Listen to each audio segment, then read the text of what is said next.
In Tech Matters, efforts to establish a $3.1 billion IT Modernization Fund. This month, U.S. Chief Information Officer Tony Scott announced proposed legislation designed to improve and modernize the nation's cybersecurity. He says civilian agencies spend 71% or $36 billion of their IT budget just to maintain legacy systems. Is ITMF the answer?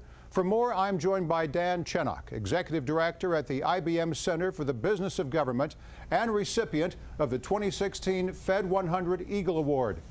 Dan, that's quite an award. Congratulations. Thanks very much, Morris. Well, Minority House Whip Representative Steny Hoyer is expected to introduce this bill as early as next week. It's a spring cleaning of sorts for IT, out with the old and in with the new. The White House thinks it will address at least $12 billion in modernization projects over the first 10 years. How will ITMF work?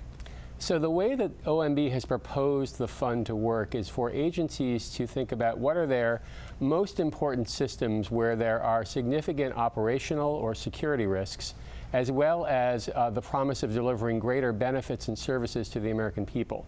And with those criteria, agencies are prioritizing systems to be modernized, and then they would apply to the General Services Administration, which will operate the fund on behalf of the government, where the administrator of the Office of E-Government, or the Federal Chief Information Officer, Tony Scott, would lead a board that would review agency proposals.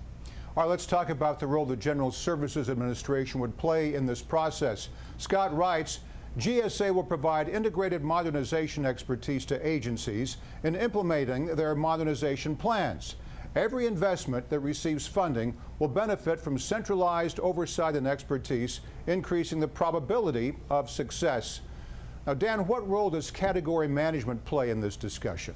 So category management is a key element of how government can buy products more effectively and efficiently across a range of areas that government buys services and products from industry through procurement.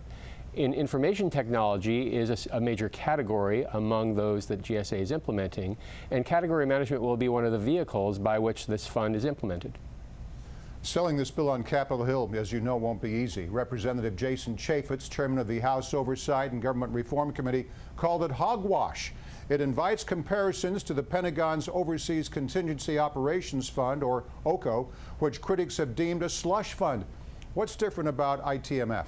Well, one of the interesting things about the OMB approach is that they put in place a set of practices that are designed to mirror commercial best practice for modernization.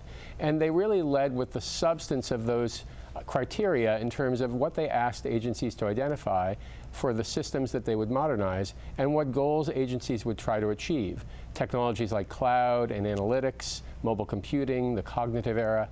All of these areas are part of the emerging computing paradigm, and regardless of the amount of money spent in the fund, that's a really good system for understanding how government can achieve best practice from their IT spend.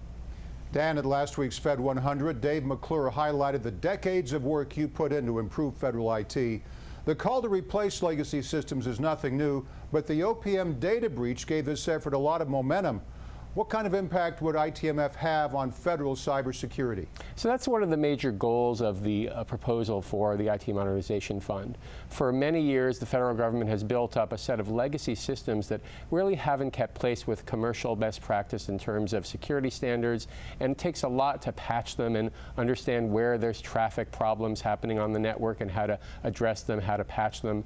And so modernizing those systems and creating common platforms can both transform operations at the back end of federal systems and enable agencies to focus on improving programs and delivering services for the American people more effectively and efficiently.